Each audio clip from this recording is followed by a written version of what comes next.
ఆయన నరులను కనులారా చూచుచున్నాడు.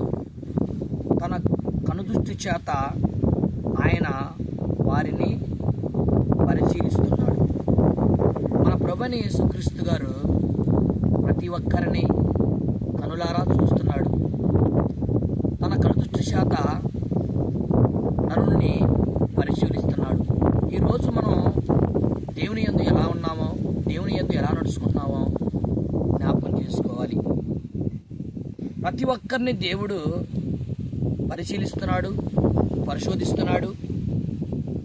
ఈరోజు మన దినచర్య ఎలాగ ఉంటుందో, మన దినచర్య ఎలాగ నడుస్తుందో మనం జ్ఞాపకం చేసుకోవాలి. లోకంలో అనేటి మీద చూడండి ఆశలు పెడుతున్నాము. లోకంలో అనేటి మీద చూడండి ఆశలు రేకెత్తించుకొని మన పాపమును చూడండి మనలో తాసుకొని నడుస్తున్నావు. చూడండి దేవుని బిడ్డలారా, ఆయన కనులారా ప్రతి ఒక్కరిని చూస్తున్నాడు. నువ్వు ఎలా ఉండావు, నువ్వు ఎలా నడుచుకుంటున్నావు, నువ్వు ఎలాగా మాట్లాడుతున్నావు. దేవుడు నిన్ను నన్ను ఆయన కనుదృష్టి చేత పరిశోధిస్తున్నాడు.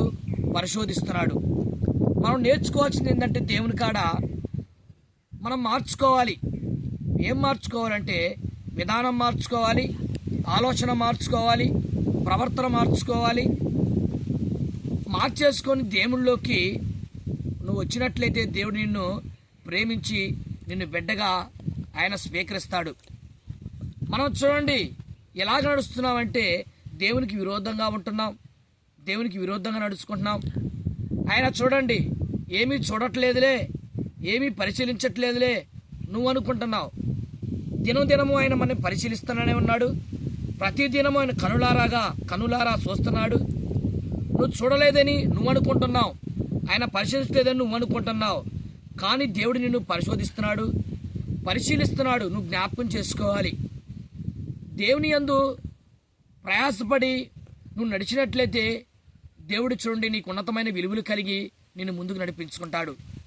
సమయాన్ని ఏం చేసుకోవాలంటే సద్వినియోగం చేసుకోవాలి. సమయాన్ని నువ్వు పాడు చేసేసుకుంటున్నావు. విచ్చలవిడిగా ఈ లోకంలో నీకిష్టం వచ్చిన త్రోవలో నడుచుకుంటున్నావు. విచ్చలవిడిగా నీకు నచ్చినట్టుగా ప్రవర్తిస్తున్నావు. ఎవరో చూడట్లేదులే, ఎవరో పరిశీలించట్లేదులే అని నానా రకాలుగా చూడండి నీ అలవాట్లు మార్చుకోకుండా, నీ పద్ధతులు మార్చుకోకుండా, నీ ప్రవర్తన మార్చుకోకుండా నువ్వు లోకంలో చూడండి లోకానికి అట్రాక్షన్ అయిపోయి తిరుగుతున్నావు. ఏముంది బ్రదరు, ఈ లోకంలో ఏమీ లేదు.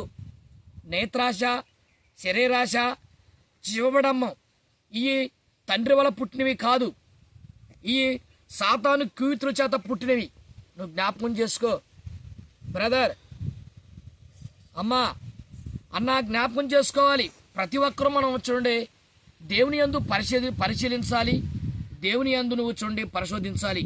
అప్పుడు దేవుడు నిన్ను పరిశీలించి దేవుడు చూడండి నిన్ను పట్టుకొని ఉన్నతమైన విలువలుగా నిన్ను నడిపించుకొని ఉన్నతమైన మార్గంలో నిన్ను ఆయన పెట్టుకొని అట్టి దేవుని బిడ్డగా నిన్ను స్వీకరించినట్లయితే దేవుడు ఈరోజు నిన్ను నన్ను మర్చిపోకుండా ఆయన చూడండి పరలోక రాజ్యానికి తీసుకెళ్తాడు.